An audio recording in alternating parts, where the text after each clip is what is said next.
Viewers, welcome back to মায়ের রান্নাঘর। আজকে মা রান্না করতে চলেছে আটা দিয়ে স্ন্যাক্স রেসিপি। তো চলুন শুরু করা যাক। এখানে প্রথমে তেলের মধ্যে সরষে, গোটা জিরে, শুকনো লঙ্কা কুচি, আদা কুচি, কাঁচা লঙ্কা কুচি, ধনেপাতা কুচি আর সাদা তিল দিয়ে ভালো করে ভেজে নেব।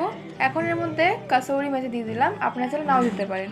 এখন এর মধ্যে কাঁচা আলু ঘষে দিয়ে দিয়েছি, স্বাদ মতো লবণ দিয়ে দিলাম। কিছুটা ভেজে নেওয়ার পর এখন এর মধ্যে 1 বাটি জল দিয়ে দিলাম। 1 বাটি জল দেওয়ার কারণে সমান 1 বাটি আটা দিতে হবে, আপনারা চাইলে বেশি দিতে পারেন। ডোটা রেডি হয়ে গেছে। এখন থালার ব্যাক সাইডটাকে ভালো করে অয়েল ব্রাশ করে নেওয়ার পর ডোটাকে ঠিক এরম করে হাত দিয়ে করে নেওয়ার পর চারদিক কেটে নিয়ে চৌকো শেপ করে নেব। এখন এরকম পিস পিস করে কেটে নেব। কেটে নেওয়া হয়ে গেছে, এখন সব গরম তেলে ভেজে নেব।